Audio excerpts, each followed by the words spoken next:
नमस्कार दोस्तों, आप सभी का स्वागत है आपके अपने YouTube चैनल दृढ़ता पर। जी हाँ दोस्तों, जैसा कि आप सभी को पता है कि यहाँ पर जो है आप सभी लोगों की स्पेशल क्लासेस चलाई जा रही हैं, जो आप सभी लोगों के लिए बहुत ही ज्यादा जरूरी है। तो चलिए दोस्तों, इस क्लास को चालू करते हैं। और ये जो है आपके साइंस की दूसरी क्लास होने वाली। इससे पहले पहली क्लास अगर आप लोगों ने नहीं देखी, देख लीजिए। यहाँ पर साथ ही साथ करंट अफेयर्स के जो है क्लासेज आपको देखने को मिल रही है। मैंने आप लोगों को भी कहा हुआ है कि मैं आप लोग के लिए हिंदी की 2 क्लासेज हफ्ते में जो है, जी भैया 2 क्लासेज हफ्ते में आप लोग के लिए लेकर के आऊंगा। साथ ही साथ यहाँ पर जो आरओ की तैयारी कर रहे हैं, देखिए यहाँ पर आरओ को लेकर के जो हिंदी की 2 क्लासेज मैंने हफ्ते में गई। साथ ही साथ यहाँ पर रीजनिंग की भी क्लासेज आप लोग को देखने को मिलेंगी, क्योंकि कुछ प्रश्न जो है यहाँ पर रीजनिंग से भी रिलेटेड आते हैं, जिसे तार्किक क्षमता वाले कहते हैं। तो वो भी क्लासेज आप लोग यहाँ पर देखेंगे, जो वीक में आपको डेली क्लासेज की नहीं मिलेगी, क्योंकि ये जो है इंपॉर्टेंट है, लेकिन इतने इंपॉर्टेंट नहीं है जितने आपके जीएस जी के इंपॉर्टेंट है। ठीक है, जीएस खास करके। तो करंट अफेयर्स चल रहा है भैया, साइंस चलाई जा रही है, रीजनिंग देखने को मिलेगा, हिंदी देखने को मिलेगा। बाकी जो आपकी हिस्ट्री क्लासेज है, ज्योग्राफिक क्लासेज है, पॉलिटिक्स क्लासेज है, ये सारी चीजें आपको इसी डेली वाइज में देखने को मिलेंगी। तो परेशान मत होइए, बिल्कुल फ्री क्लासेज चल रही है। अगर आप किसी भी पीएससी एग्जाम की तैयारी करें, चाहे किसी भी स्टेट से आप तैयारी कर रहे हो, तो आप बिल्कुल बेहिचक जुड़िए मेरे इस क्लासेस से। और साथ ही साथ अगर आप यूपी पीएससी की जो है आरओ की तैयारी करना चाह रहे हैं, तो फ्री में आपको कराई जा रही, बिल्कुल करिए। क्लासेस देखिए, चुने हुए प्रश्न, और प्रश्न ऐसे जो आप प्रीवियस क्वेश्चन पेपर उठा लीजिएगा, फिर आप कहेंगे कि वास्तव में ये प्रश्न कितने इंपॉर्टेंट है। ठीक है, चलिए समय ना गवाते हुए आज के पहले प्रश्न की तरफ बढ़ते हैं। क्या है आज के पहले प्रश्न में? देखिए, पहला प्रश्न कह रहा है यहाँ पर कि प्रजातियों के संबंध में असत्य कथन कौन सा? चलिए, यहाँ पर असत्य कथन की बात हो रही, बताइए असत्य कथन कौन सा है? जवाब दीजिए। इनमें अंतर प्रजनन की क्षमता होती है, इनके सदस्यों के मध्य समान विशेषताएं होती है, या फिर ए और बी दोनों, या फिर इनमें से कोई नहीं। ठीक है, बताइए, यहाँ पर असत्य कथन की बात की जा रही है। चलिए बताइए यहाँ पे इसका सही जवाब क्या होगा? तो जितने लोगों ने यहाँ पे इसका सही जवाब क्या दिया है, डी, इनमें से कोई नहीं। जी भैया, इनमें दोनों कथन ये पूर्णतः सत्य है। इनमें जो है इंटरब्रीडिंग होती है। देखिए, जो आपकी प्रजाति होते हैं, जिसे हम लोग अंग्रेजी में क्या कहते हैं, स्पीसीज। ठीक है, हम लोग क्या कहते हैं, स्पीसीज कहते हैं। ये जो स्पीसीज होती है ना, इनमें इंटरब्रीडिंग होती है। ठीक है, और स्पीसीज क्या होती है? स्पीसीज वो होती है जो ग्रुप ऑफ पॉपुलेशन, ठीक है, जिनमें जो है इंटरब्रीडिंग होती है। बेसिकली स्पीसीज कहा ही उन्हें जाता है जिनमें जो है पॉपुलेशन का क्या होता है, एक जो है ग्रुप, एक समूह होता है, जनसंख्या का एक समूह होता है, जिनमें क्या होता है, अंतर प्रजनन होता है। वही आपकी प्रजाति यानी कि स्पीसीज कहलाती हैं। और जो स्पीसीज होती है, उनके मध्य आपको जो है समान विशेषताएं देखने को मिलती है। इस प्रकार ये जो है आपका पहले का सब सही जवाब हुआ, यानी कि इनमें से कोई। चलिए, अगला प्रश्न, निम्न में से सही क्रम में व्यवस्थित कीजिए। यहां पर कह रहा है ऊतक अन्य कोशिका है। ठीक है, अंग्रेजी आपका होता है ऑर्गन और सेल्स। ठीक है, ऊतक को क्या कहते हैं, टिश्यूज, अंग्रेजी क्या कहते हैं, ऑर्गन, और कोशिका को क्या कहते हैं, सेल। तो आप इनमें से कौन सा सही क्रम जो आपके एक शरीर में निर्माण की प्रक्रिया के अनुसार सही है, वो आप बताइए। पहले ऊतक आता है, अंग कोशिका, या कोशिकाएं अंग ऊतक, या अंग ऊतक कोशिका, या फिर कोशिकाएं ऊतक अंग। बताइए इसका सही जवाब क्या होगा? इससे पहले जो पहली क्लास हुई थी साइंस के, अगर आप लोगों ने नहीं देखा, देखिए, बहुत ही बेसिक और बहुत ही जरूरी क्वेश्चंस, क्योंकि आपका जो पेपर है वो ऐसे ही क्वेश्चन पूछता है, उन्हीं को ध्यान में रखे हैं क्लासेस लाई जा रही। कोई हार्ड क्वेश्चन आपसे पूछता है तो मैं पढ़ा के क्या करूंगा? जो पूछता ही नहीं वो पढ़ के क्या फायदा यार? हमें तो किसी को पढ़ाना है नहीं ना, हमें ये दिखाना है कि हम बहुत पढ़े। हमें बस क्या करना है, एक अच्छे खासे नंबर से कट ऑफ निकल जाए, मेंस क्वालिफाई हो जाए, इंटरव्यू तक पहुंच जाए, बात खत्म। यही चाहिए ना, हम बहुत ज्यादा पढ़ के क्या करेंगे? कहा जाता है ना कि कोई भी काम उतना करिए जितनी हमें जरूरत है। अगर आप अति की तरफ बढ़ रहे हैं तो क्या वो अति जरूरत है, या फिर आप टाइम वेस्ट कर रहे हैं? तो हमेशा इस चीज को ध्यान में रखिए। और प्रीवियस ईयर क्वेश्चन पेपर मैंने इसीलिए जो है आरओ का मैंने जो है कराया हुआ है अपने इसी चैनल पर, नहीं देखा हो तो देख लो। तो जितने लोगों ने यहाँ पर क्या डी जवाब दिया है, कोशिकाएं ऊतक अंग, जितने लोगों ने जवाब दिया, यानी क्या सेल, टिश्यूज और अंग, ऑर्गन जवाब दिया, सही कर। देखिए भैया, सेल्स जो होते हैं, सेल से जो है टिश्यूज बनते हैं, टिश्यूज से आपके क्या ऑर्गन बनते हैं। ये आपके शरीर निर्माण की एक प्रक्रिया होती है। ठीक है, अगला प्रश्न निम्नलिखित में से असत्य कथन है। चलिए माइडियन यहाँ पर आपसे असत्य कथन पूछा जा रहा है, बताइए। चलिए थोड़ा सा साइड होता हूँ, थोड़ा सा किनारे होता हूँ, बताइए यहाँ पर इसका सही जवाब क्या है, क्योंकि इसे पढ़ने के लिए जो है आपको पूरी बोर्ड की जरूरत मेरे ख्याल से होने वाली है। तो चलिए माय डियर, बताइए इसका सही जवाब क्या होगा। कोशिका के असत्य कथन पूछ रहे हैं आप। संगठक झिल्ली से घिरे होते हैं। कोशिका भित्ति का झिल्ली कोशिकाओं में छिद्र जंतु और पौधों को कोशिकाओं का निर्माण। चलिए बताइए यहाँ पर क्या होगा, इसका सही जवाब क्या होगा।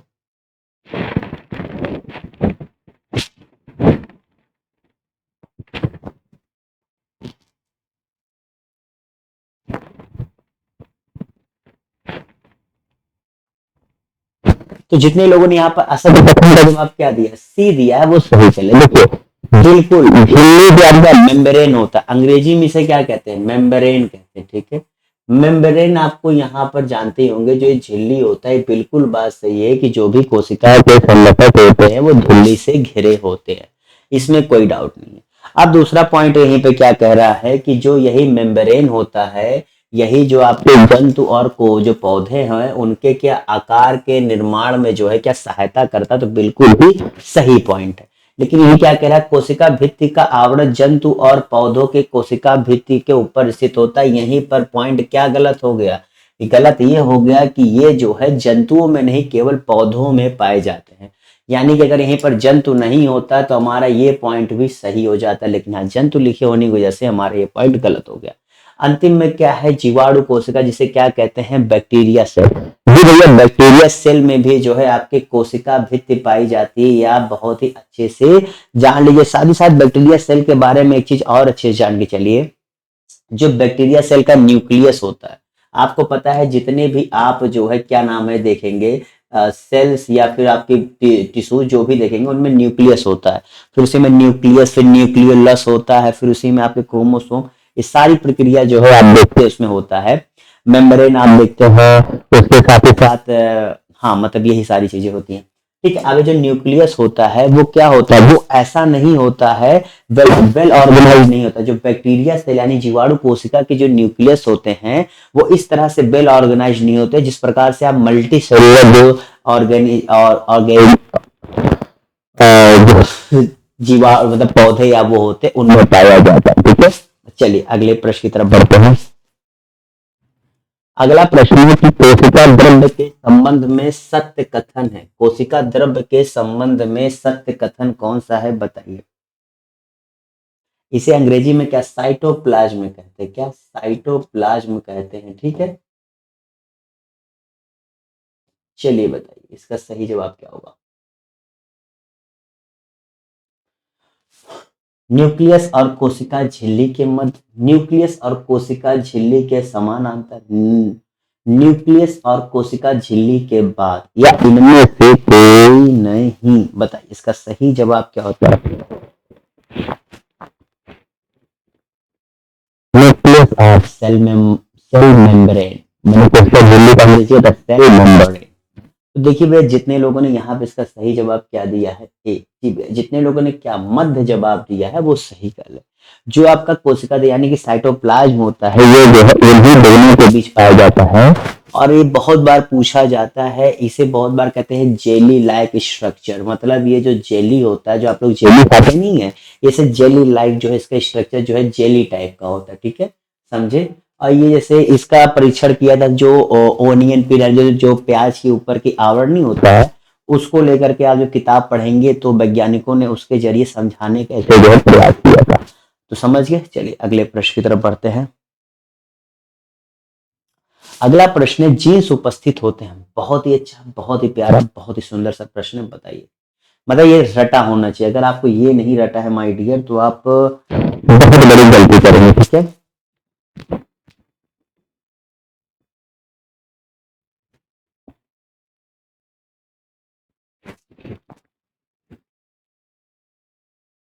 बहुत समझ लिया गया आप लोग को। जितने लोगों ने क्या है न्यूक्लियस जवाब दिया है वो सही कर ले। देखिए भैया न्यूक्लियस ही होता है जो आपके क्रोमोसोम को क्या करता है, अब क्रोमोसोम को जो है ये अपने अंदर रखता है, ठीक है। और क्रोमोसोम क्या होता है, ये जो है धागे नुमा क्या होती है, इसकी संरचना होती है। तो भैया देखिए क्रोमोसोम के जो है क्रोमोसोम न्यूक्लियस के अंदर होता है, इसीलिए अगर इन चारों में से देखेंगे माय डियर तो इसका सही जवाब क्या हो जाएगा, न्यूक्लियस। अगर ये क्रोमोसोम दे देता तो फिर इसका जवाब क्रोमोसोम होता। कितने लोग सही जवाब दे पाए, हिल गए ना। बहुत चुनिंदा, बहुत ही देखिए बेसिक प्रश्न, कुछ घुमा नहीं रहा हूं, कुछ नहीं ना चाह रहा हूं, बहुत ही बेसिक प्रश्न है, उन्हें मैं आपको करा रहा हूं, ठीक है। ये आप जान के चलेगा। और देखिए इन्हीं जो है न्यूक्लियस में स्फेरिकल मतलब शेप में एक होता है, उसे न्यूक्लियोलस कहते हैं, ठीक है। अभी मैंने आपको बताया भी था, ठीक है, न्यूक्लियोलस, ठीक है। ये जो है स्फेरिकल शेप में होता है और ये जो न्यूक्लियस जानते हैं ना उसी के अंदर ये होता है, ठीक है। तो न्यूक्लियस के अंदर न्यूक्लियोलस, उसी के अंदर क्या क्रोमोसोम, और क्रोमोसोम में क्या आपके जीन उपस्थित होता है, ठीक है। चलिए अगले प्रश्न की तरफ। कोशिका के कार्यकलापों का नियंत्रण केंद्र होता है। चलिए बहुत अच्छा प्रश्न, जो कोशिका होती है, जो सेल्स होती हैं, इनका जो कंट्रोल सेंटर क्या होता है। चलिए भैया कोशिका का कंट्रोल सेंटर क्या होता है बताइए।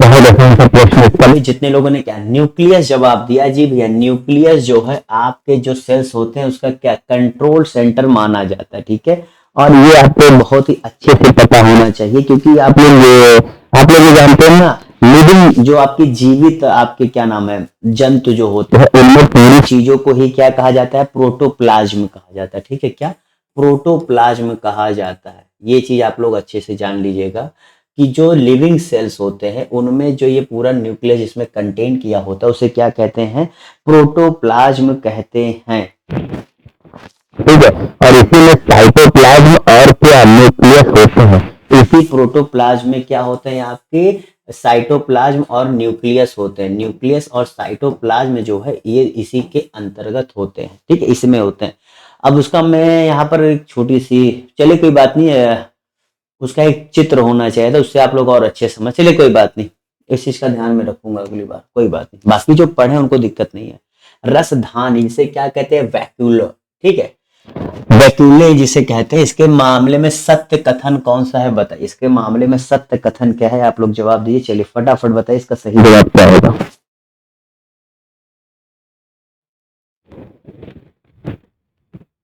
प्रोटोप्लाज्म आप समझ गए थे ना कि जो एक लिविंग सेल्स यानी कि जो जीवित जंतु का जो पूरा उनकी जो पूरी संरचना एक पूरा जो कंटेंट होता है उसे ही प्रोटोप्लाज्म ही कहते हैं, ठीक है, ये आप लोग भूलिएगा मत। हाँ चलो यहाँ पर राजधानी की यानी कि वैक्यूले के बारे में पूछे, इसकी संरचना कोशिका द्रव में खाली जैसे होता है, यह एक कोशिकीय भी होते हैं, पौधों की कोशिका में बड़े राजधानी होते हैं, जंतु की कोशिका में बड़े राजधानी होते हैं। चले मेरे ख्याल से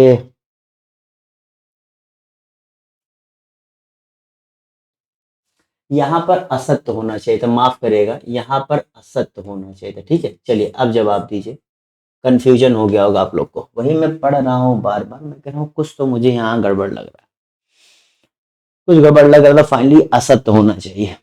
चलिए बताइए, यह एक कोशिके भी होते हैं, इसकी संरचना खाली जैसा होता है, पौधों की कोशिका में बड़े रसायन और जंतु कोशिका में जो है यहाँ पर क्या कह रहा है होते हैं।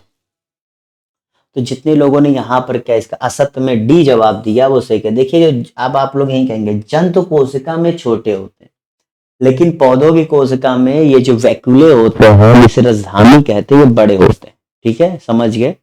ये आप लोग अच्छे जान लें। और ये खाली मतलब जब आप संरचना देखेंगे जो आपका उसमें मेम्ब्रेन होता है, फिर न्यूक्लियस मेम्ब्रेन होता है, उसी के बीच में आप लोग जब ये देखेंगे क्या नाम है एक खाली सा स्ट्रक्चर, वहां पे से ब्लैंक होगा, ठीक है, एक ब्लैंक होता है, उसमें कोई संरचना होती ही ना, उसमें कुछ होता है, वही आपका वैक्यूल यानी रसधानी होता है, ठीक है। और ये एक कोशिकीय भी होते हैं, ये बहुत इंपॉर्टेंट पॉइंट है, ये आप लोग अच्छे से ध्यान रखिएगा।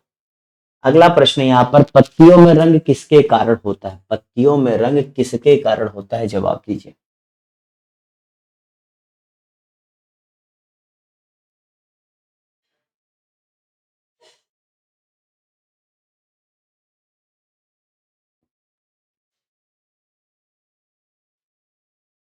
तो पत्तियों में जो आपका होता है, जैसे अंग्रेजी में हिंदी में लवक कहते हैं, अंग्रेजी में कहते हैं प्लास्टिड्स। क्या कहते हैं भैया? प्लास्टिड्स। ठीक है।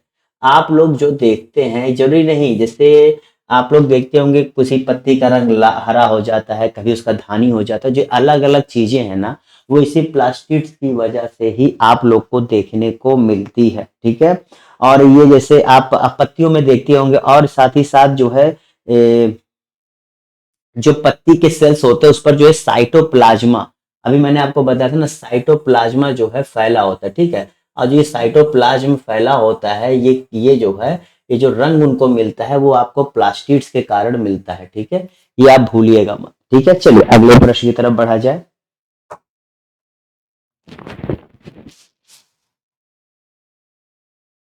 पुरुष युग्मक जो स्पर्म का निर्माण वो कहाँ होता है? इन चारों में से बताइए उसका निर्माण कहाँ होता है। चलिए जवाब दीजिए, फटाफट जवाब देते रहिए भैया, क्लास को जो है चलिए जल्दी थोड़ा खत्म करते हैं। बताइए इसका सही जवाब क्या होगा।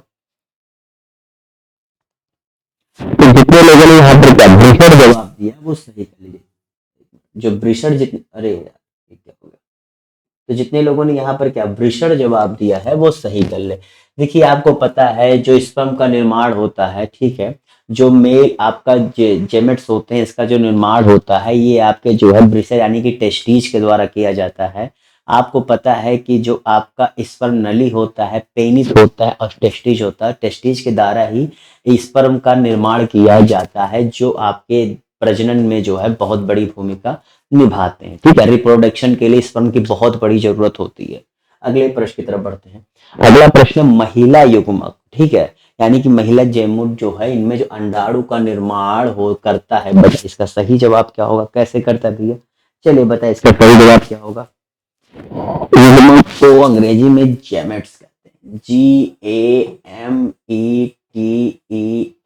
ठीक है। बहुत लोग जो है ये युग्मक का इंग्लिश हो गया। ठीक है। अंडाणु ओवा, जैसे उसमें जो स्पर्म कहते हैं पुरुषों में, उसे ही महिलाओं में अंडाणु ओवा या फिर यहाँ पर एग भी इसे कहते हैं। ठीक है। महिलाओं के इसमें यहाँ पर एग या ओवा भी कहा जाता है। ठीक है। तो चलिए अंडा से, अंडाणु नली, गर्भाशय, इनमें से कोई। चलिए इसका निर्माण कहाँ होता है? बहुत ही आसान सा प्रश्न है। तो जितने लोगों ने यहाँ पर इसका सही जवाब क्या दिया है जी भैया? ओवरीज। जितने लोगों ने क्या ओवरीज जवाब दिया वो सही कर लीजिए। देखिए जो ओवरीज होती हैं यहीं पर जो है अंडाणु का निर्माण होता है। गर्भाशय में तो जो है पूरा भ्रूण बनता है। ठीक है। और अंडाणु नली जो आपका क्या कहते हैं डक्ट होता है, जो आपका ओवर डक्ट होता है, ये आपका क्या करता है, जो आपके क्या नाम कहते हैं, जो ये एग होते हैं ये उसी के थ्रू जो है जाते हैं। ठीक है। और जब स्पर्म से मिलते हैं तो भ्रूण का पूरा विकास का यूटेरस में होता है, ये तो आप लोग को पता ही होगा। चलिए अगले प्रश्न की तरफ बढ़ते हैं। अगला प्रश्न, असहवासिक प्रजनन यानी क्या? अननेचुरल, एक मिनट, रिप्रोडक्शन एक होता, हाँ आसेक्सुअल रिप्रोडक्शन। ठीक है। आसेक्सुअल रिप्रोडक्शन का उदाहरण नहीं है, मतलब इसमें जो है आसेक्सुअल का द्वारा नहीं होता, मतलब वो सेक्सुअली ही होते हैं। इनमें चार में से तीन ऐसे हैं जो आसेक्सुअल रिप्रोडक्शन का पार्ट है। ठीक है। दरअसल जो रिप्रोडक्शन होता है वो दो तरह से होता है, एक सेक्सुअल होता है, एक आसेक्सुअल होता है। ठीक है। दो तरीके से होता है, ये आपको पता होना चाहिए। जैसे अब मानव जाति जो है यहाँ पर सेक्सुअल रिप्रोडक्शन होता है, कई सारे जीव जंतु हैं वहां पर सेक्सुअल होता है, कुछ में जो होता है वो आसेक्सुअल होता है। ठीक है। अब अमीबा, हिड्रा, ईस्ट, रेशम कीट का प्यूपा, इन चारों में से कौन सा है जो नहीं है? तो जितने लोगों ने यहाँ पर क्या डी जवाब दिया वो सही कर ले। ठीक है। देखिए आपको पता है जो ईस्ट हो गए, हिड्रा हो गए, अमीबा हो गए, ये क्या करते हैं, अपने बॉडी को ही क्या, अपने बॉडी को ही एक पेरेंट निकाल देते हैं। ठीक है। अमीबा का आप लोग जानते होंगे, इसे एक कोशिका होती है, एक कोशिका के बाद इनमें धीरे धीरे ऐसे क्या होता है, ये थोड़ा थोड़ा ऐसे करके पतले होने लगते हैं, इनमें दो का निर्माण होता है, फिर ये दो का निर्माण होते होते बाद में ये दोनों क्या इसी से अलग हो जाते हैं। ठीक है। इसी से फिर ये पूरी तरह अलग हो जाते हैं। समझ गए? तो अमीबा का ऐसे आप अच्छी तरह से समझ सकते हैं कि एक से ही यहाँ पर दो का निर्माण हो जाता है। ठीक है। और ये असेक्सुअल होते हैं, ये सिंगल से ही अपने आप को प्रोडक्टिविटी में चेंज कर लेते हैं। चलिए निम्न में से सत्य कथन कौन सा है, यहाँ पर जवाब दीजिए। बालकों में कंठ नली छोटी होती है, लड़कियों की आवाज ऊंची पिच की होती है, लड़कों की आवाज गहरी नहीं होती है, बी और सी दोनों। इन चारों में से एक ही ऑप्शन सही है, बताइए कौन सा सत्य।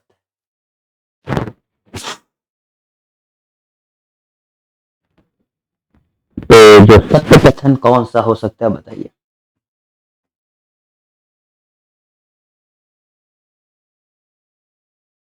तो जितने लोगों ने यहाँ पर क्या, लड़कियों की आवाज ऊंची पिच की होती है, वो बिल्कुल बात सही कह, बाकी तो ऑप्शन यहाँ पर जस्ट अपोजिट कर दीजिएगा, वो भी सही हो जाएंगे। ये छोटी नहीं बड़ी होती है और गहरी होती है भैया, ये नहीं हटा दो तो सही हो जाएगा, ठीक है, गहरी होती है, ठीक है। तो जो लड़कों की आवाज होती है वो गहरी होती है, ठीक है, ये आप हमेशा दिमाग में रखिएगा। और बाकी आपको पता ही है, जो हम लोग का यहाँ होता है इसे एप्पल कहते हैं, ठीक है, एप्पल क्या डक कहते हैं, मैं भूल रहा हूँ, ठीक है। बाकी और कुछ ऐसी चीज नहीं है जिसमें आपको जानना चाहिए, बेसिक चीज है, बहुत बेसिक चीज है, ठीक है। एडम एप्पल शायद कहते हैं उससे, एडम क्या कहते हैं यार, मैं थोड़ा सा भूल रहा हूँ, मुझे याद था एडम कुछ करके कहते हैं, एडम एप्पल ऐसे कुछ कहते हैं, चलिए कोई बात नहीं, बता दूंगा। अंतःस्रावी ग्रंथियां, ठीक है, के संबंध में असत्य कथन है, बताइए। अंतःस्रावी ग्रंथि यानी कि एंडोक्राइन प्लांट्स, चलिए बताइए इसके बारे में, बताइए क्या चीज सही है क्या चीज गलत है, बताइए। एंडोक्राइन ग्लैंड्स के संबंध में असत्य कथन है, जवाब दीजिए। टेस्टोस्टेरोन का स्राव इन्हीं के सहायता से होता है, एस्ट्रोजन का स्राव इन्हीं के सहायता से होता है, यह हार्मोन का स्राव नली के द्वारा करता है, ये यौवन अवस्था के बदलाव को उत्तेजित करता है। अब बताइए इन चारों में से क्या सही है। ये जो बेसिक पढ़ा होगा वही जवाब दे सकता है, ये ऐसे प्रश्न है। और देखिए ऐसे बेसिक प्रश्न ही आपसे पूछता है, ये कुछ और पूछता ही नहीं है यार। आप पूरे पेपर उठा के देख लोगे, ऐसे ही बेसिक प्रश्न आपको देखने को मिले, आप किसी भी साल का पेपर उठा के पढ़ लो, ठीक है, किसी भी स्टेट से हो यार, मैं चैलेंज देता हूँ। पांच मतलब होता नहीं कि अगर 10 क्वेश्चन आपसे पूछे तो 4 क्वेश्चन कहीं वहां पे घुमाने के लिए बहुत पूछ ले, अर्थात अंदर 9 क्वेश्चन आपको ऐसे देगा ना जिसको आप लोग खुद कहोगे सर ये तो बहुत आसान है। जी भैया 9 क्वेश्चन आपको 10 में से ऐसा देगा जो मैं पढ़ा रहा हूँ इसी आधार पे आएगा। मैं क्वेश्चन तो मानता हूँ यार 100% तो कभी मैं तैयारी नहीं करवा पाता, मैं खुद कहता हूँ मैं 100% नहीं करवाऊंगा, मैं जितना कराऊंगा कि आपका अच्छा नंबर आ जाए, आपको अच्छी से सिलेक्शन हो जाए, ठीक है। तो जितने लोगों ने क्या यहाँ पर सी जवाब दिया सही कर लीजिए। देखिए नली के द्वारा नहीं होता, इसमें क्या होता है, ये डायरेक्ट जो है जो हार्मोन्स का स्रावण होता है, ये डायरेक्ट जो कि ब्लड स्ट्रीम में ले जाके चलता, जी भैया ये जो है ब्लड में कर देता है, और इसीलिए क्या इसे जो ग्लैंड्स को डक्टलेस ग्लैंड भी कहते हैं, मतलब ये नली की सहायता नहीं लेता, इसीलिए इसे क्या डक्टलेस ग्लैंड भी कहते हैं, ठीक है, डक्टलेस भी कहते हैं आपके एंडोक्राइन ग्लैंड्स को। ओके चलिए अगले प्रश्न की तरफ बढ़ते हैं। अगला है महिलाओं के शारीरिक बदलावों के संबंध में सत्य कथन है।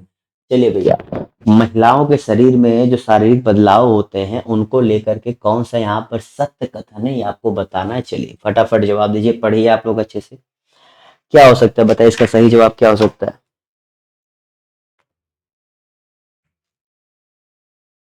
तो जितने लोगों ने यहाँ पर इसकी सही जवाब क्या दिया, 16 साल की उम्र से यहाँ पर जो है फेज की शुरुआत होती है, माहवारी 50 साल की उम्र के बाद भी होता है, यौवन में आने वाले पहले माहवारी को रजो दर्शन कहते हैं, और माहवारी 30 से 32 दिनों में आती है।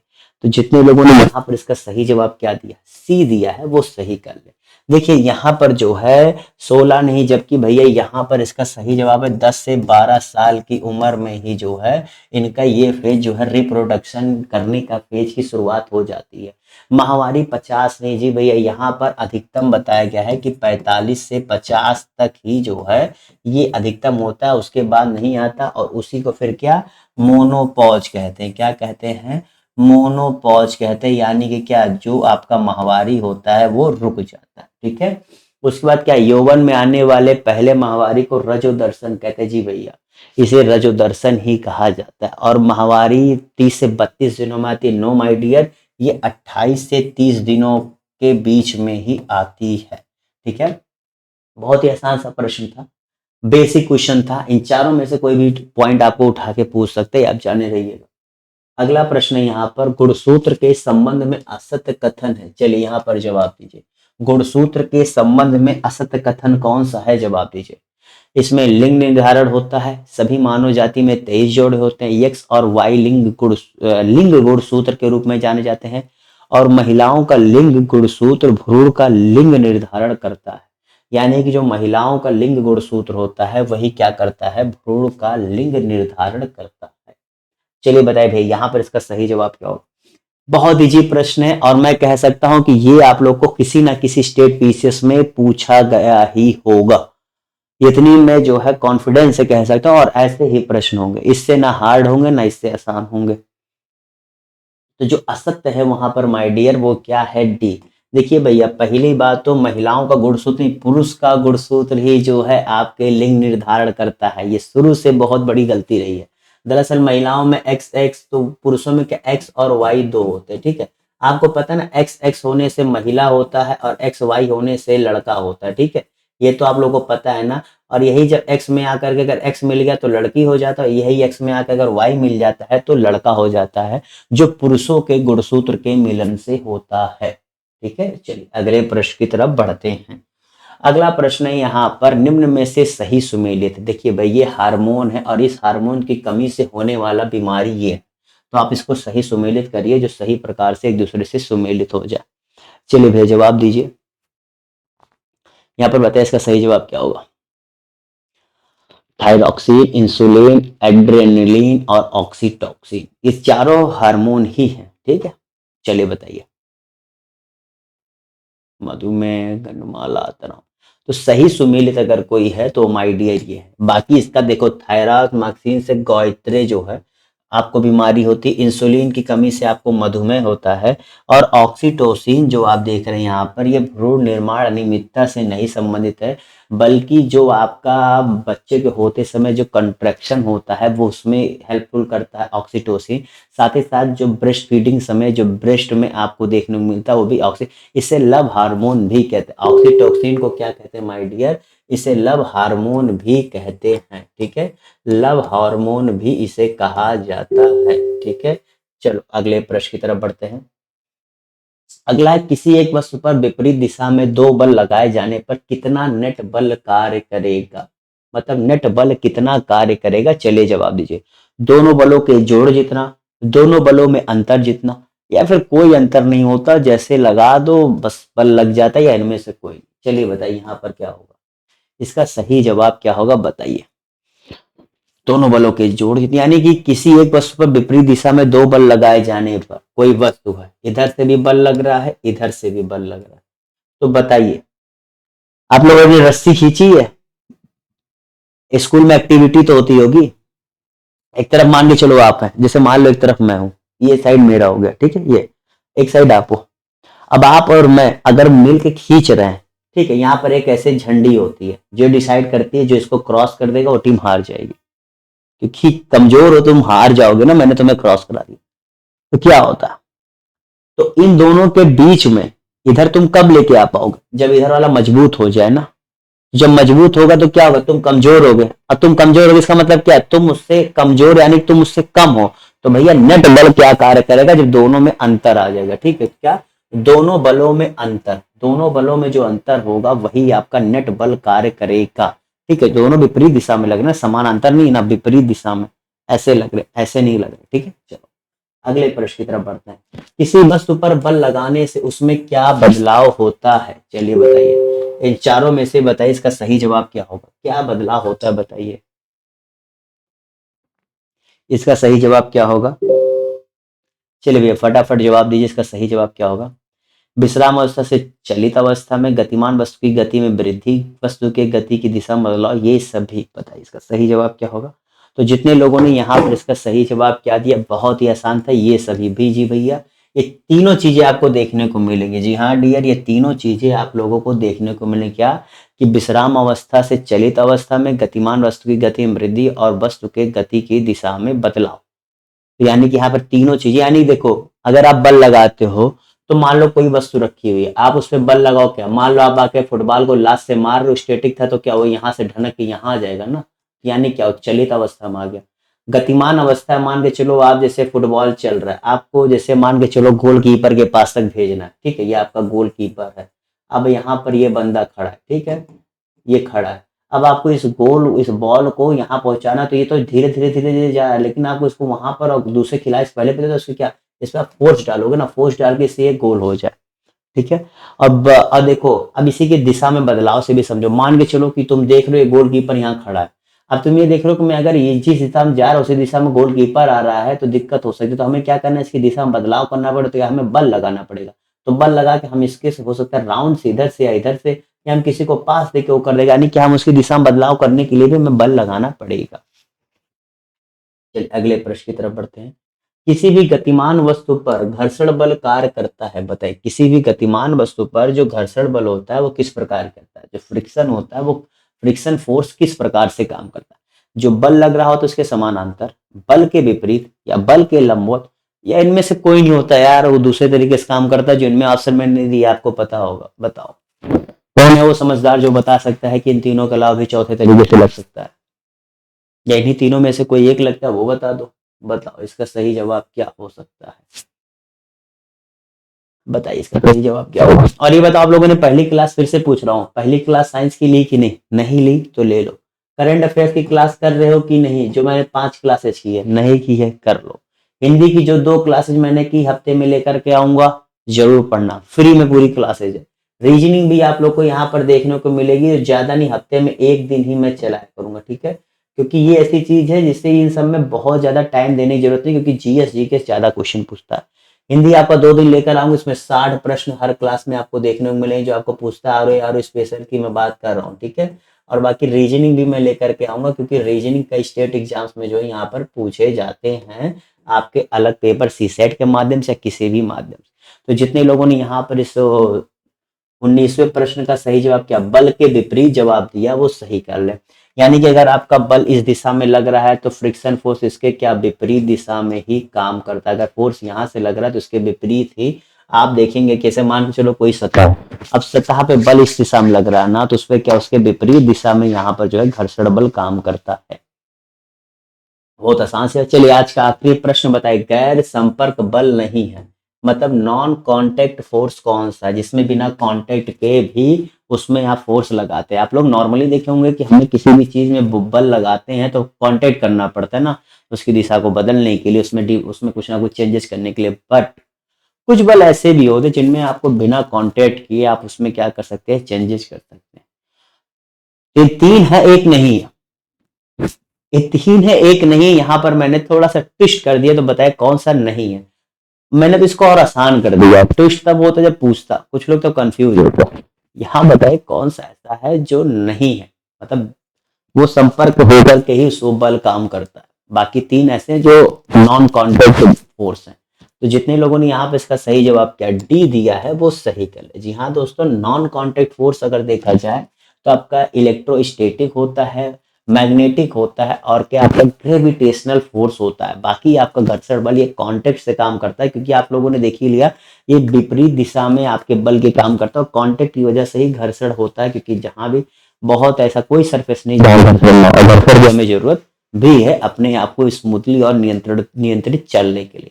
तो उम्मीद करता हूँ ये क्लास आपको अच्छी लगी होगी। ऐसे और मजेदार क्लासेस के लिए मेरे यूट्यूब चैनल दृढ़ता को सब्सक्राइब नहीं किया करो भैया।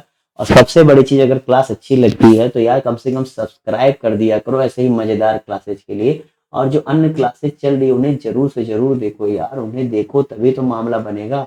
मैं पढ़ा क्यों रहा हूँ, जिससे आप देखो सीखो, और जो आपके घर वालों का सपना, जो आपका सपना है कि बढ़िया सी नौकरी हो, बढ़िया सी, फिर नौकरी के बाद डांट डांट फिर हो, फिर उसके बाद घर हो, तो ये सारी चीजें जो है पढ़ाई से ही पूरी होंगी। तो चलिए इसी के साथ इस क्लास को ही समाप्त करते हैं, फिर मिलूंगा आप लोगों से नए क्लास में नए लेक्चर के साथ और नए ज्ञान के साथ। तब तक के लिए bye, have a good day, bye bye, tata, see you.